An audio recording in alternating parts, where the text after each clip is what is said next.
We got ourselves Bar gonna be first up versus my boy Aegis as the Frosty Mage. A little bit of a rematch between the two.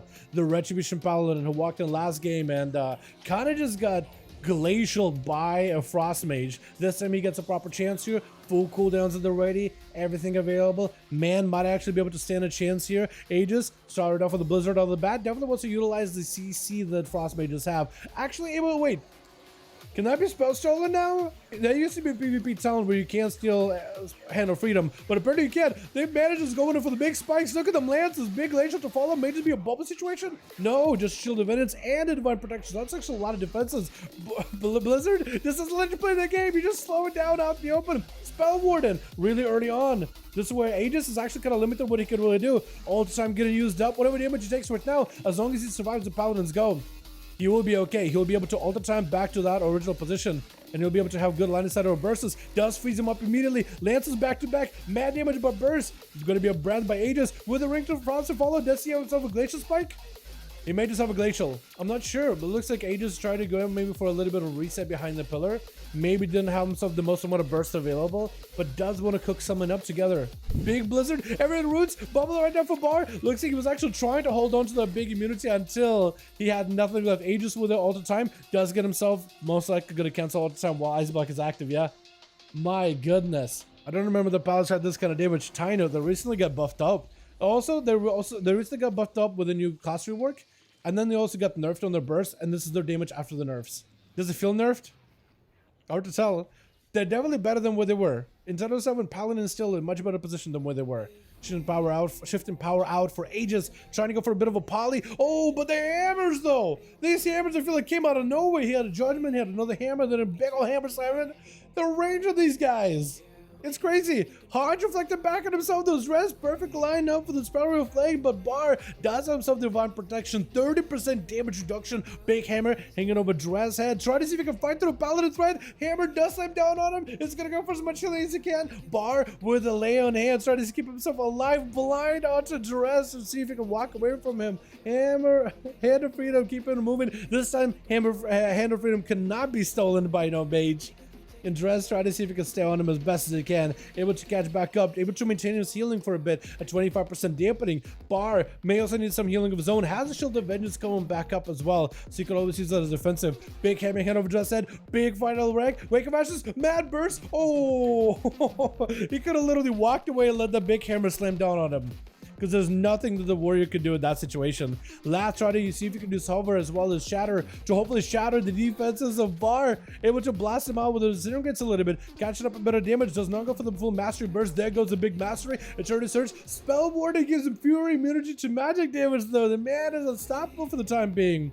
All the damage Lathwalker does doesn't do anything. Mad hammers. Oh my god. Final verdict. The hammer. Oh my god. This hammer build is incredible. He got like a range build too. I think a lot of his damage has been literally from range. I mean, he has himself Wake of Ashes combo with a stun, but a lot of his damage is just range. Cowboy Nodge trying to see if he can get an opener. Walked his little paws. He's over on Consecration. Had to go for a trick, and he has a big hammer. It's hanging over his head. Could still be able to do a lot of damage here. Does get it below half health. Oh my god, what a turnaround by Bard. The Feral Druid is the one that got an opener, quote unquote, but not really, because I guess he got hodged in the as soon as his opener happened. My goodness. Cowboy may have to bark skin at the ready though. May need to bubble, may need to lay in hands, may need to use something. But Shield of Vengeance, wait, Shield of Vengeance might actually be able to take out to the blades. Potentially big damage to the Cowboy. Oh my god, the hammers! Oh, if you just catch up back to him, your Shield of Vengeance popping next to the guy could be the end of the Feral Druid. If you can somehow catch up. No pony, no nothing. Cowboy got plenty of mobility. Oh, stun, has a bubble. Bubbles it. Does he get to catch up and get some damage in? He has some wings available. Next auto attack, proc wings. Does it catch up though? No human racial, so if Cowboy Nush can just wait out until next stun DR is available, he may be okay. Goes in before the stun DR is available. Just goes in for a couple of bleeds. The Paladin got him some mobility, can catch up. Does he have a Hodge right now? If he has a Hodge, you might just have him. Got him some wings that are available. Got him some divine protection too. The bleeds are dampened. Who is this with the ring around the rosy, but only one of them makes it out alive? Bar at this point might be able to lay in hands too. Does he have lay in hands? Feral gotta end him. Oh my god, the Feral does end him. That was so close. I was just so close. Gonna be a stun by the Feral Druid. Axe does to prevent some of that damage. Demon Dog is charging in. but it's going to be yet another meme right after. Cabo, I think, is trying to see if he can bleed out Beastly. I think you have to play bleed build. That or Cabo now decided to play like a safer bleed build for duels specifically, which would explain the whole hit and run. But then again, Pharaoh's kind of naturally good at it. That Wrathguard is, though, not really giving you a lot of recovery behind the pillow. What is that Wrathguard doing to you? That Wrathguard is chopping right through your health.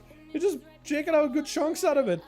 Oh my goodness. The Epidic's kind of high. The Ritual may not do it. Axe toss. Oh my goodness. And basically does that up to capitalize on it. That Felguard needs to be prioritized, stun locked, and destroyed as soon as you see it next time. My goodness.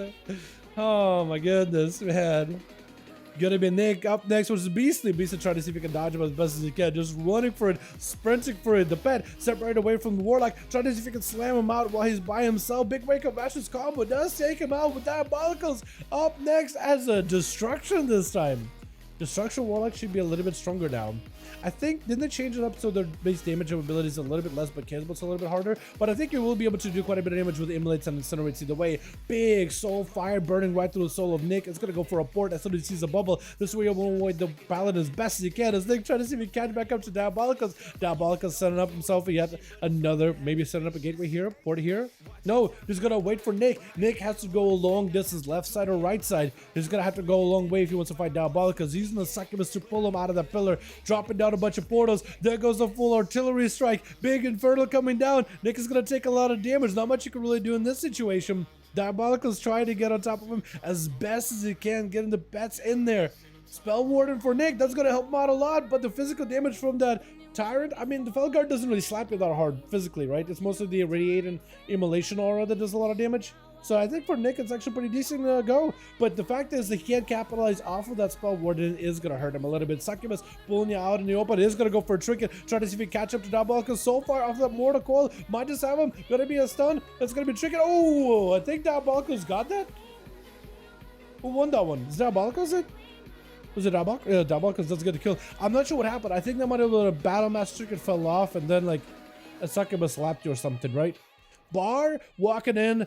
3-1. Well done, dude. Range hammer build is incredible. Demo's nuts. Demo with a Felguard playstyle, especially if you're on the one where I forgot what's it called, but since we have a Demonology Warlock here, I can show you. This one, Immutable Hatred. When your primary Felguard Legion Strike only damages one target, which happens a lot in Arena when like a healer runs away by himself or whatever. Its damage is increased by 120%. Primary Felguard deals more physical damage after the auto attack at the same enemy 3 times consecutive times. So that pet does a lot of damage. Like investing into a big old Felguard is worth. Let me know the teams how we're looking.